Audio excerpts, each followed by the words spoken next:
good evening guys, welcome back to my channel guys. Ayan, another episode of Night Spear Fishing Adventure naman tayo. Susubukan ulit natin kahit medyo maliwanag yung buwan. Tara, sasaserte lang naman yung dagat. Let's go! Alright, ito yung unang isda natin guys. Isang needlefish. Pite. Parang ibon lang na tinira ng tirador guys. Nalaglag lang. Shash! Ito, pwede na to pang sabaw guys. Matik yan. At ito, isang pusit sana guys. Kaso mailap at ayaw magpaluko sa ating blinker guys. Ito, huminto na sana. Kaso nakatakas. Ayun. Lumayo at hindi ko na nakita pa. At dito guys, parang may nakita akong pang-ulam dito guys. Isang seashell. Ayos na rin to. Pang-ulam na to guys. Bungkag bahaw na naman nito guys. Yash! At ito, isang katambak guys. Good size na. Ayan. Tohog. Ayan, siniguro ko na lumusot talaga yung flapper ko guys. At bumuka para hindi na makawala. At eto guys, yan, hinila ko na. Dahan-dahan ko nang hinila, but then nakawala pa rin guys. Ayun, ayun, tumakas na. Second attempt natin. Parang gusto niya ng mas magandang anggulo ang pagkatira niya guys. Kaya eto, pagbibigyan na natin yan. Tohog kang katambak ka. Good size na guys. So Yash, pwede na ito lagyan ng malunggay.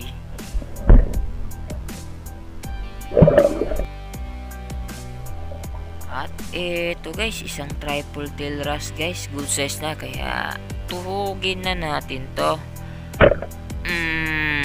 Pite ang age, hindi nakapalag. Tuhog kang ipos-ipos ka. Secure na naman yung pang-prito natin guys. Shash!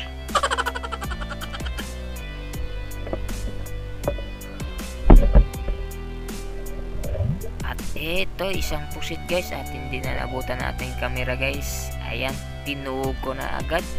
At baka tumakas na naman kagaya ng isa kanina guys.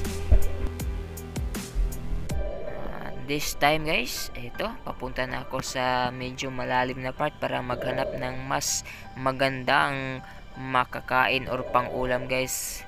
At ito, parang gubat tong dinaanan ko guys. Ang daming mga seagrasses, ang daming damo guys. Paano ba naman makikita ang mga isda pag ganito yung sitwasyon guys? Abante tayo sa unahan guys. And then ito na nga, isang cuttlefish yung nakita ko dito sa ilalim guys.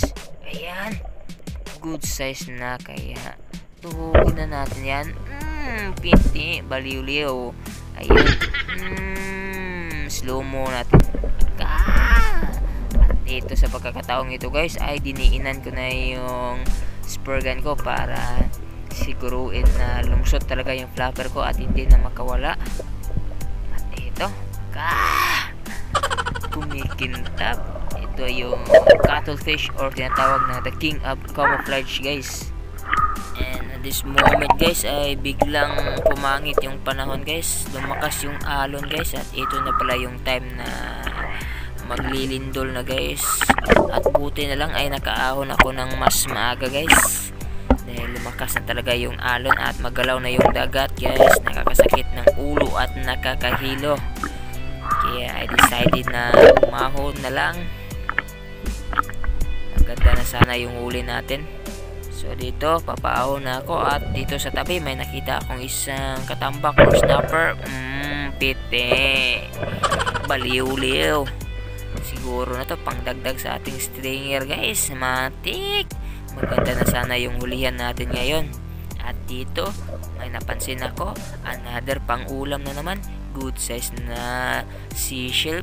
Dagdag natin sa ating toy tanic. Alright guys, yan, oras na para umahon. Nakasiwalon. Maggalaw na yung dagat. At ito lang yung huli natin.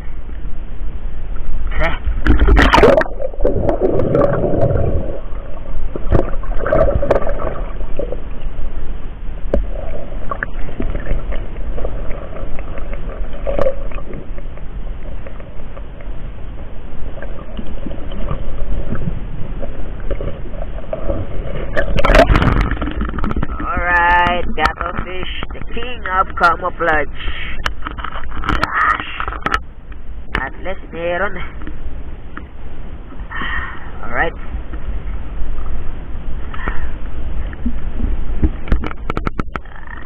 Tingnan ay.